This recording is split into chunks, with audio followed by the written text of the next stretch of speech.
good content coming for you. We will give folks just a few minutes, as always, to log on. I would love to hear in the chat if anyone wants to let us know where they're calling in from, what you're looking forward to in Q3, if it is your Q3. If not, how's wrapping Q2? Let us know in the chat here, and we'll get started in just a second. We have Pete coming at you today, the fan favorite. And I will give everyone just a couple minutes here. We've got a quiet chat today. See, okay, I will let you all know. I'm calling in from Portland, Oregon. I'm Joni. I am with the MSP team. If you haven't seen me here before, go ahead, let us know where you are calling in from today.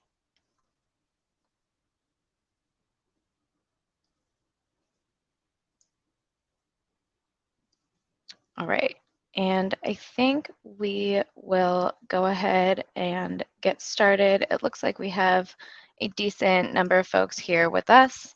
So thank you for joining. Thank you for being on time. We always appreciate it. I will let you all pop any questions, any comments into the chat, and as we go along today, I will get to those. Pete will be here as well for you. Okay.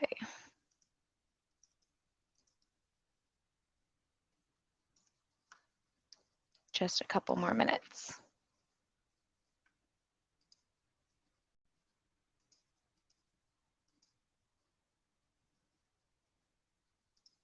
If everyone wants to share what they're excited to learn today, we would love to hear it in the chat as well. I know we have a bit of a shy group, it looks like, but let us know what you're excited to learn. Let us know what brought you here, and we would love to hear from you.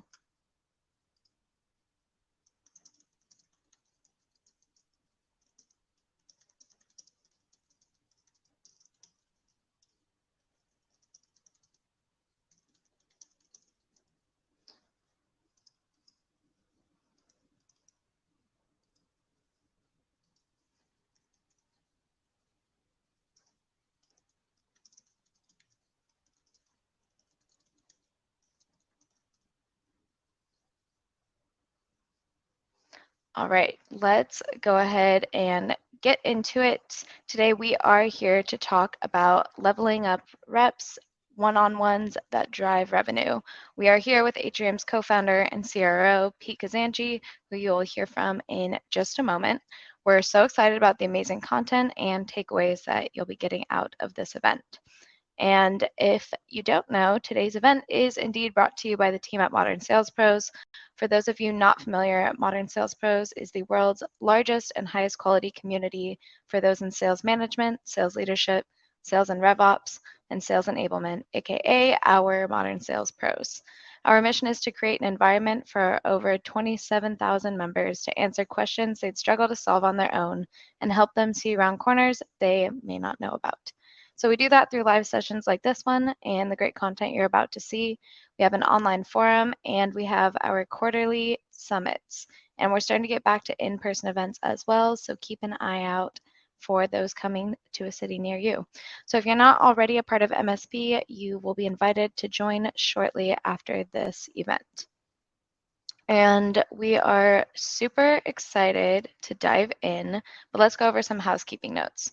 So first, this event is indeed being recorded. You will be able to access the recordings as well as the key takeaways on the previous events page of the MSP website. Keep an eye out for an email from me later on, and I will send you all the details there. Second, if you have a question for Pete, please use the Q&A function and we'll be sure to get to them during the event. We would love to hear from you in the chat, and the more interactive this event is, the more you're going to get out of it. So now I will go ahead and pass it off to Pete to introduce himself and share a little bit more about our sponsor for the event, which is Atrium. So go ahead, I'll see you at the end. Take it away, Pete.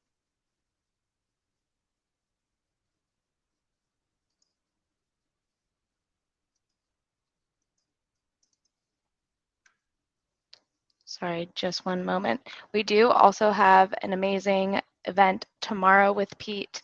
If you want to check out some more data-driven management, Pete will be here for Data or Die, and you should all hop on that one as well. He's going to have some more killer content coming your way. We'll give him just a minute.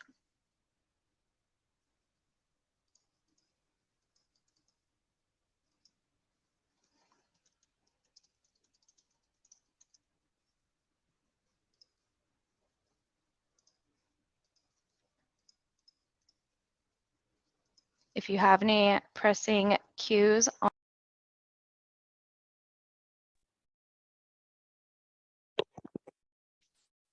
Yeah, so thanks.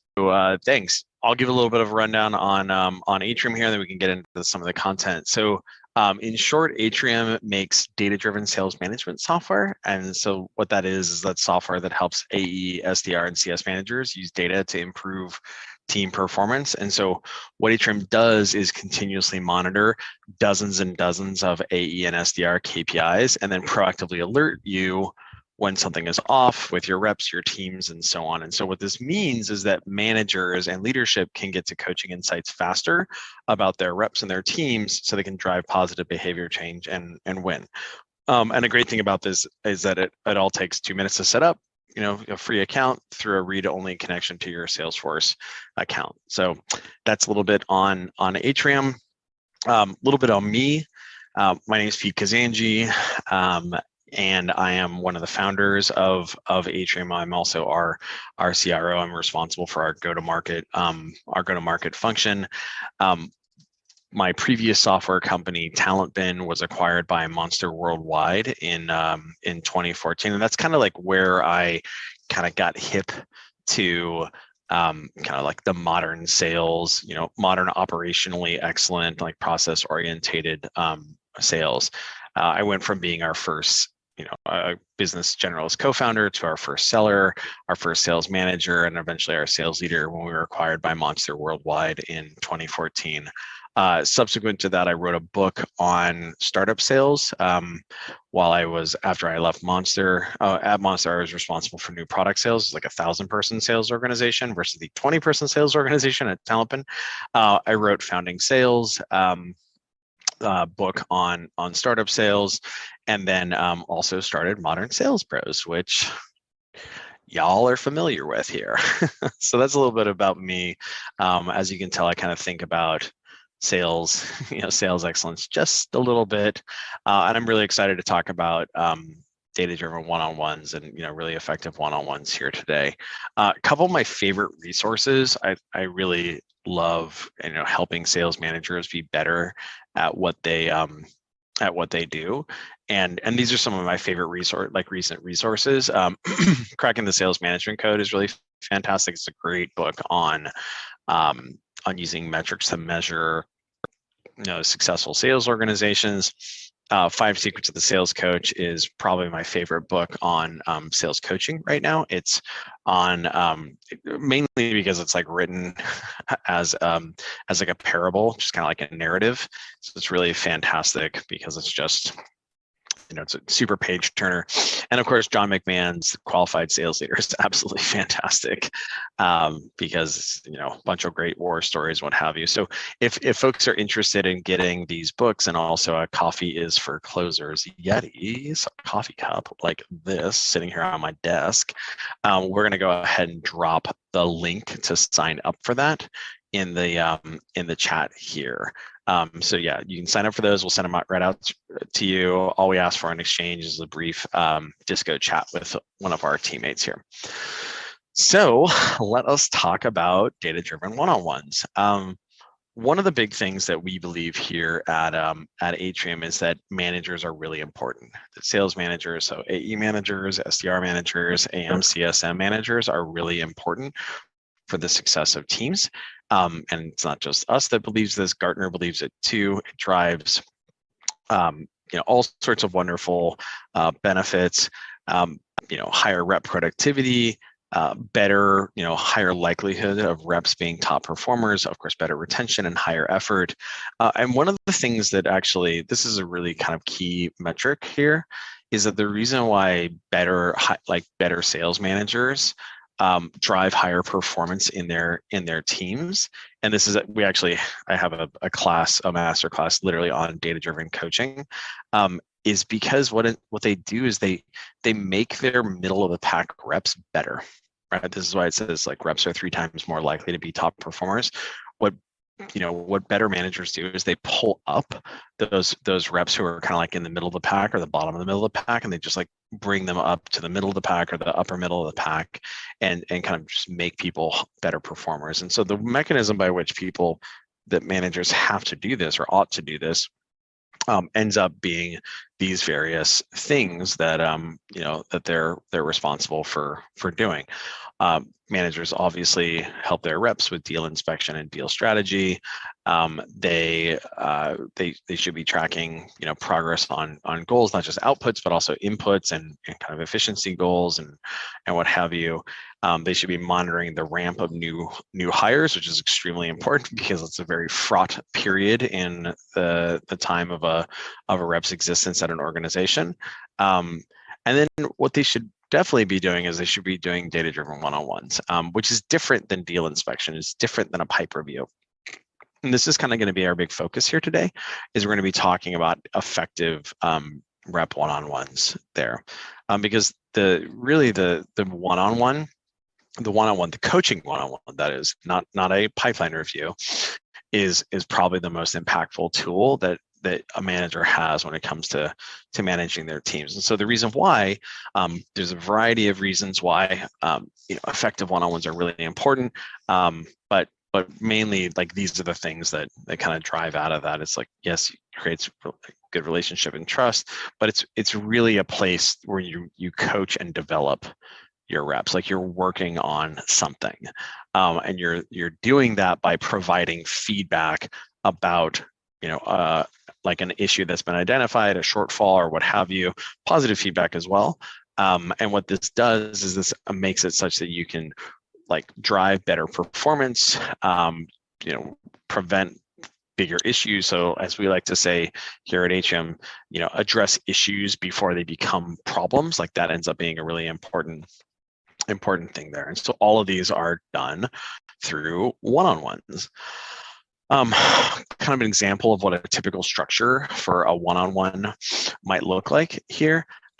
This is, we'll actually drop the this template here in the chat, but some examples here would be, one, have a document, right? Have a document, or you can use like specialized software for this. Have a document that you use that allows you to have documented a recurring structure, recurring agenda, and then also allows you to write down over time what was discussed, what was the topic in that you were addressing, and then allows you to come back to it later. And so Google Doc is a great minimum viable approach there. And we'll go ahead and drop this in the chat here. The reason why, so on the topic of one-on-ones are extremely important. Alongside that, the reason why using data in your one-on-ones ends up being extremely important is because it's really the only way to get leverage in your management. And so what I mean by that is it allows you to get leverage on your time such that you can spread yourself as a manager more broadly across your AEs, your SDRs, et cetera, et cetera. And so these are some examples of why not using data can be problematic. Like as an example, riding along on calls is like fairly low leverage. Riding along on calls is fantastic, but it's not the only thing that you should be doing, because while you're riding along on this call with this account executive, your other 5 account executives are also having calls. Right? And you're not on those ones. And so if that's the only thing that you're doing, again, you're not very levered across the rest of your organization. Of course, closing deals for your reps, which is something that oftentimes people can be kind of seduced into by, in the context of riding along on calls. That's also low leverage. And then moreover, like listening to, call listening is fantastic. But it's, again, lower leverage because you're only you can listen to a call at 1.5 times, but you're still, it's still, instead of it being a 45-minute long call, it's still a 30-minute long call. And again, are you listening to the right call, what have you? And so one of the things, this is why using data ends up being really impactful here, because it allows you to see which calls you should be listening to, see which rep has which issues that we can potentially tackle, which might mean riding along on more calls. It might mean more directed coaching. It might mean listening to more of those calls. But like this is, we call this seeing around corners. You can use data to see around corners and again, see those issues before they become really big problems, double click in the ways that are important. And then importantly, you can use that information to change behavior. And that's like the crux of data-driven sales management, is like we use data to observe something that's going on. And then we change behavior by coaching. And then what we do is we validate that like it's working by looping back. Right, by looping back around and saying, hey, did that coaching stick? Did the behavior change? Did it have the intended outcome? And so all of that is best done using data. Cool. So that's kind of like my meditation on why you ought to be doing one-on-ones that are not pipeline reviews, and why you ought to be bringing data into them. So now let's talk about how you can use metrics in those one-on-ones. And so what I want to use is an example, kind of like a metaphor here to suggest to you how you should be thinking about doing those one-on-ones. And it comes from, or what the purpose of, like, not just the one-on-one, but we're kind of the recurring process of the one-on-one that you loop back on ends up kind of being. And so there's a really famous book called Boyd. It's about this gentleman who was, a warfare theorist in, for air-to-air combat. And so what he did, a guy named John Boyd, what he did was he coined this concept of like the OODA loop. So observe, orient, decide, and act. It was in the context of air-to-air combat, but the idea here is actually very applicable to, it was picked up in the startup community. It's also very applicable to, anytime you're doing recurring modification, like observation and modification of a process, which is management. That's essentially what management is. And so what the OODA loop means is it's what you do is you observe what's going on in the world, like you collect information, then you make sense of it, and that's orienting. So you're observing, then you orient around that information, you make judgments about it, then you decide, right? You say, oh, you know what? That's the thing that is like, that's the problem right there, or that's the reason why this is being successful. You make a decision, and then importantly, you then act, right? You deploy a prescription.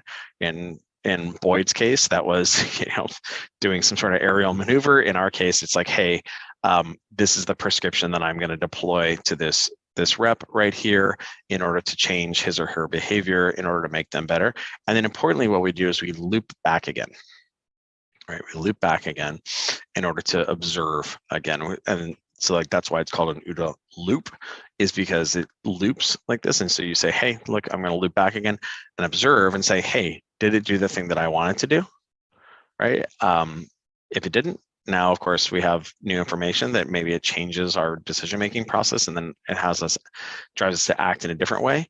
Alternatively, if it did do the thing that we wanted to be done, wonderful. We can move on to a new thing for us to tackle. And so this is what kind of OODA in sales management kind of looks like here. There's the no data version of it, and then there's the with data version of this. And so the no data version, I think a lot of people can maybe empathize with this, is when you go to observe and detect what's going on, it's kind of like, oh man, I don't have any data, I don't have any metrics. Oh man, I didn't see that issue before it became a big problem. And then when you go to inspect, it's not really like, I'm going to ask more questions of the data. It's like, I actually have to ask the rep questions, which of course goes into the realm of like anecdata. When you go to decide, the problem is because you don't have supporting information or data, you don't necessarily know that you're right. And what this can do is that can make it such that it's like hard to act. And so you can end up paralyzed. Whereas with data, the approach is more like, hey, look, I can see something weird over here, right? Because I'm looking at this data or something alerted me to this issue. When you go to inspect and kind of like, dig in a little bit more, instead of it being like, hey, let's talk about anecdata stuff, it's instead, I'm going to dig into this data. I'm going to ask incremental questions from other metrics. Oh, here's the issue. I see it right here, right? This allows us to decide. And then lastly, we can prescribe an action, right, based on the above. And so this obviously, like I would submit that this approach right here is far superior to this approach right here, because it allows us to drive action, deploy, drive action, and make our staff better. And just doing this again and again and again with every rep is how we make those reps more successful. A little bit of an overview here for Atrium, because this is literally what it is that we do.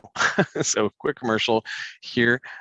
So Atrium, the idea behind Atrium is that all of this is so important. Like making managers more successful at what they do is extremely important. So they actually deserve their own dedicated solution that allows them to use data to improve the performance of their team.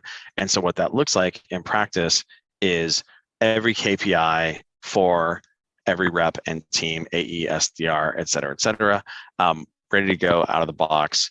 But more importantly, all of those KPIs being monitored on a continuous basis statistically. So tracking progress towards goals, not just outputs like bookings and opportunity creation, but also inputs, activity metrics or activity goals, et cetera, and also efficiency goals. So tracking progress towards those, or kind of their completion or non-completion of them. Anomaly detection, so monitoring various KPIs for potential issues. Say, hey, Pete, this rep has a win rate issue as compared to their peers, or hey, this rep right here's activity is trailing off as compared to their historical performance. And then also just what we like to call root cause analysis. So unpacking a root cause of a potential issue for a rep, saying, hey, look, this rep has a bookings problem right here, or has a forward-looking forecast right here. And the reason why is not because they have too few opportunities or like their ASP is low or what have you, but instead like their win rate is off. And by the way, the reason why their win rate is off is because their conversion rate out of stage 4 is problematic. Right. So doing that sort of statistical root causing is essentially what one of the things that Atrium does. And so in short, Atrium just uses data, helps sales managers use data to improve team performance. And we do this with hundreds and hundreds of customers. Cool. So back to what we were talking about. So we talked a little bit about like the OODA loop and using data in those, using data in one-on-ones. But then the next thing is like, how can we systematize that? How can we make sure that we're doing it on a recurring basis in a, in a very successful way? And so first, what we have to do is we have to say, okay, well, how are we going to systematize observation, right? So the mechanisms by which to do that is CRM reporting or business intelligence, or alternatively, data-driven sales management software like Atrium. They all have upsides and downsides. CRM reporting is useful because it's already, available it's already available for folks. Problem is it ends up being pretty time consuming and tough to build out. Same is true with business intelligence as well. It's even more difficult to build relevant assets as compared to CRM reporting. And of course, it's very time consuming to monitor, just like CRM reporting. Data-driven sales management software like Atrium has a number of benefits. It's extremely quick to set up. It takes a couple of minutes to turn on an account. it's automatically monitored. The only downside is it ends up being a little bit less flexible than, BI or Salesforce or excuse me, CRM reporting, where, you can build anything you want. Sorry, you can you can build any metric you want, but guess what? You got to build it. Excuse me. Cool. So then, how do we systematize? So that's like, how we create the assets. So the next thing would be, great, well, how do we systematize the observation? And so what that means is, what that comes down to is like the operating rhythm, right? And so that's, a system of meetings, generally speaking, a system of meetings where you have specific meetings at specific points in time in order to address specific kind of pieces of, specific topics. And so these are some examples here. You can see, pipeline review, deal strategy. These are places where you're going to be doing that deal inspection. This is different than the one-on-one, right? And so this is why it's really important to keep those separate, because it has a tendency, people have a tendency to, if they try to like lump them all together, guess what, right?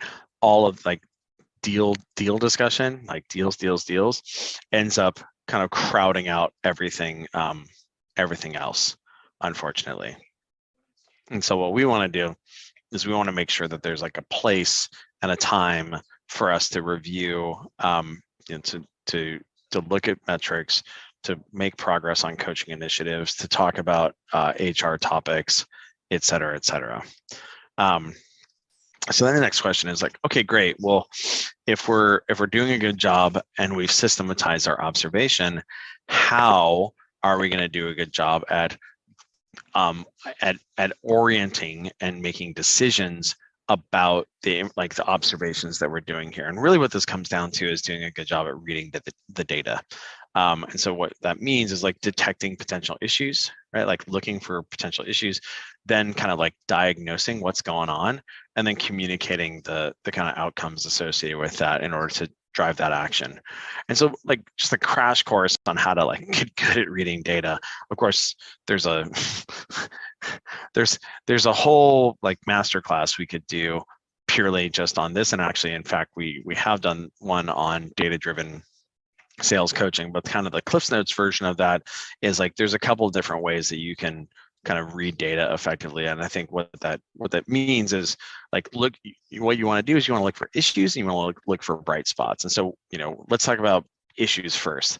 And so where issues are going to show up is it's going to be, where people are low as compared to their peers, or where people are deteriorating as compared to themselves historically. In this case, you can see this is a customer-facing meeting metric right here. For this quote unquote this month, you can see that there's a bunch of different reps here. This rep is outperforming as compared to his peers. This rep right here is way low and way light as compared to his peers. And so this allows us to say like, hey, here's somebody who's light here, and why, or excuse me, not why, but like we might want to investigate that. And then moreover, here's somebody who's kicking ass. And so the same kind of question applies, which is, okay, why is he doing so well? Because ideally what we would do is we would want to spread that to other folks. And so looking at kind of like these like issues and these bright spots can drive that next action. On the flip side, doing that with respect to trends can also be helpful. So in this case, this is like a total right here, like, hey, how many customer facing meetings do we have this month? This over here is showing us how that trends over time. So in this case, this is customer facing meetings for a time period trended week by week. And what this allows us to do is like with our eyes, see if anybody's like has a deteriorating situation or is improving or what have you. And so you can kind of see like, hey, this orange guy right here, Brer Rabbit, has kind of been deteriorating as compared to himself historically. That would be something like all of these things become agenda items in the one-on-one. Hey, Cyril, I think that's this guy's name. Yeah, hey, Cyril, wow, you really are hitting the cover off the ball with respect to customer-facing meetings. What's driving that, right? Hey, Nutsy, why are we low on customer-facing meetings? I'm concerned about this. What's happening? The good news is this is one of the reasons why data-driven sales management software ends up being so helpful, is because it'll do that monitoring for you, and kind of like let you know, like, hey, this individual right here is light as compared to his peers, and then this individual right here is improving as compared to himself historically, right? And so then the next thing would be, okay, when we identify these bright spots or these issues, how do we figure out like what the root cause is? And so this is something, and maybe we can drop into the chat, sign up to get some of these metrics diagnosis laminates here. And what you can see is this is a metrics driver tree that allows you to say, okay, what are the upstream potential root causes of one of these issues? So for instance, if you have a bookings issue, what you would want to do is look right and say, hey, how are the wins? How's the ASP? How's the average deal cycle? Oh, it looks like this person's light on wins. Okay, why are they light on wins? Well, they have a light win rate as compared to their peers, or it's deteriorated as compared to themselves. Okay, great. Where's that coming from? Well, it seems like it might be an opportunity conversion issue, or maybe it's a pipe hygiene issue with too many untouched ops. And so by going quote unquote right like this allows you to diagnose what's going on. Or it might be the other side. And so this is why it's really important. This kind of goes back to this thing up here around, like, I'm going to dig in and kind of like go ahead and look at, see what the other issues might be. And the same can be done in, on the SDR side as well. Like, hey, look, our opportunity submissions are light as compared to our peers. And like, it seems like it's an email response rate issue there.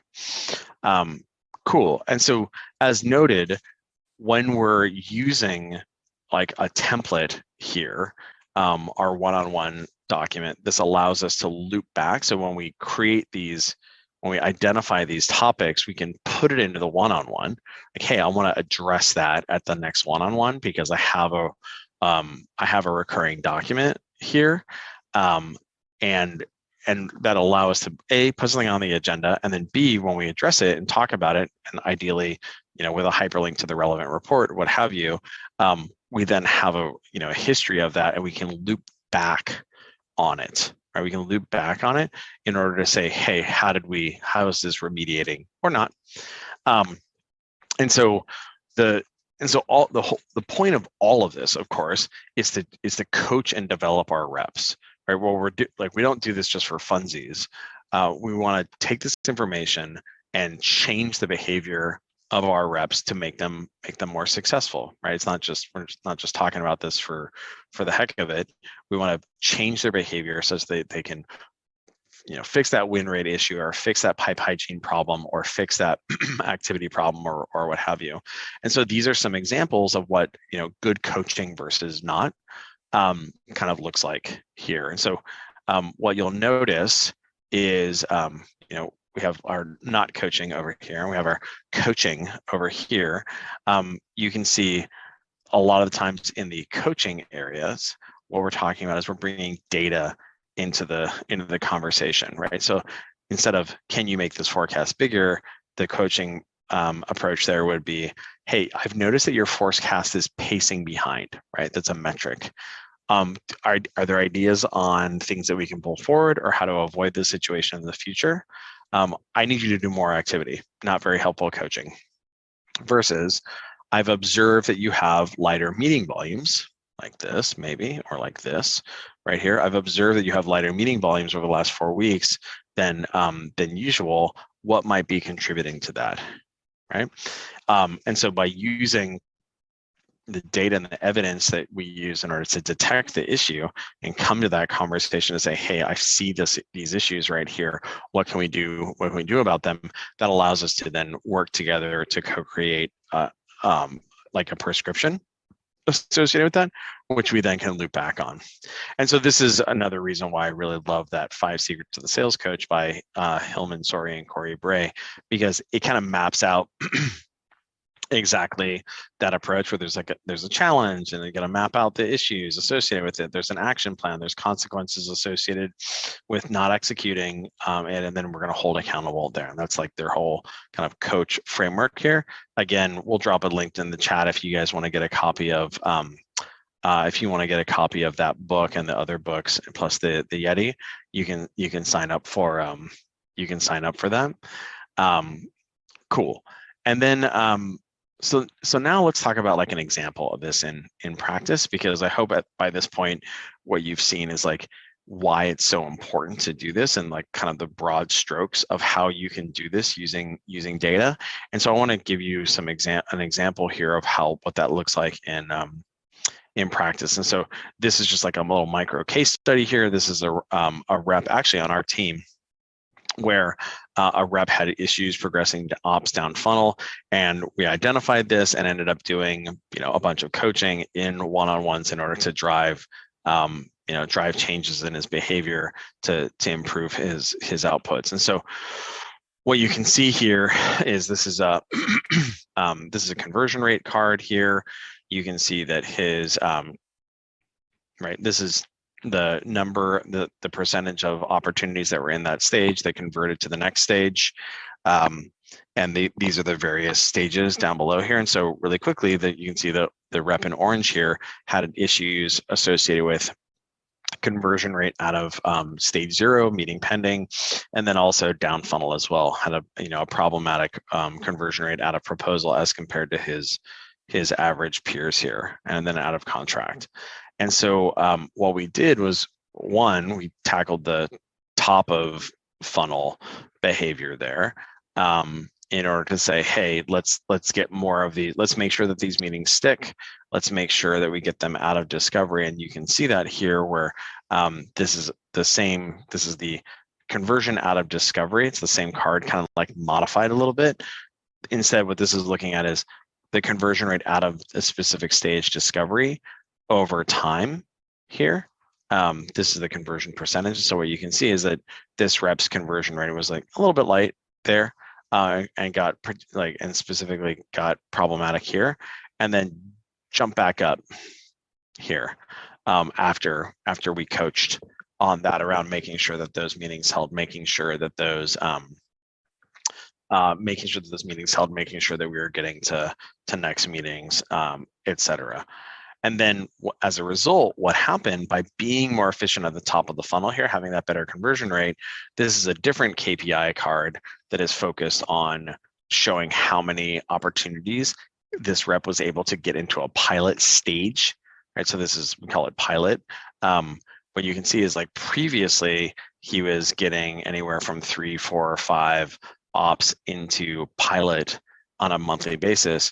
Once we changed that conversion rate from discovery here, we were able to jump that up much more substantially to the point where he was getting 10, 11, 12 opportunities into pilot on a monthly basis there. So more than doubling, maybe even tripling the performance there through kind of data-driven coaching that was administered in a one-on-one. And the same thing also happened down funnel as well. So his conversion rate out of proposal and contract had been pretty mediocre there. And what you can see here is, having worked on that, his win rate from proposal, so from that specific stage, went from in the pits here up to being pretty fantastic. And so in summary, what happened was his conversion rates improved all around. So this is a different time period that was subsequent to this initial time period right here. So December 2020 to March 2021. Now we're talking about April 1st to July 30th, 2021. And what you can see is that his conversion rate out of meeting pending is dramatically higher. His conversion rate out of manager reviews and proposals is dramatically higher as well. So instead of there being a bunch of kind of like leakiness in his pipe, instead it's nice and bulletproof. And so what this did was this drove a bunch more pipeline down funnel as a result of him being able to get to do to change his behavior and get those opportunities out of the top of funnel, but then also moving down funnel as well. And you can see the benefits associated with that in his his pipeline, his down funnel pipeline improvements here. Yeah, so that's kind of like an example of why you should want to do this, because this is data-driven sales coaching as that you would deploy in a one-on-one. And so in summary, what an effective one-on-one should look like is a rep is receiving targeted coaching and guidance and performance feedback that's being data-driven, that's coming from data and metrics. You have an effective agenda that's being followed each week or every other week that allows you to loop back, because looping back to make sure that the things actually happen is extremely important. And then progress is made on those action items each week. So that's everything I wanted to cover today on data-driven one-on-ones. I highly recommend folks go ahead and get copies of these fantastic books here. They're all really amazing, and of course, like a Yeti coffee mug is not bad either.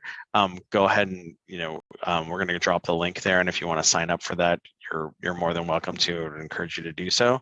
And then if you're interested in setting up an Atrium account, again, you can set up a free account. Just go to atriumhq.com. You can sign in with your Salesforce account. It's a read-only connection. It takes like 3 minutes to be on your merry way to data-driven sales management promised land. Thanks very much, folks, for taking the time to hang out, and hope you enjoyed it. All right. Hi, folks. I know this is a new name, new face, but hi, everyone. My name is Janisha. I'm one of the community events managers here at Modern Sales Pros. And I just wanted to hop on, say thank you so much to our amazing speaker, Pete Kazanjy. Thank you all for joining us for today's event. And as always, thank you to our awesome sponsor, Atrium, for all that they have done and for sponsoring this fantastic event. So make sure you grab your books, grab your Yetis, sign up for Atrium. And if you need anything, of course, you'll get a follow-up from us at MSP after this event. The recording is the key takeaways, everything that you need. Pete and I are going to head backstage and chit chat for a little bit. But of course, again, thank you so much for joining us. And we look forward to seeing you at the next one. Take care, folks.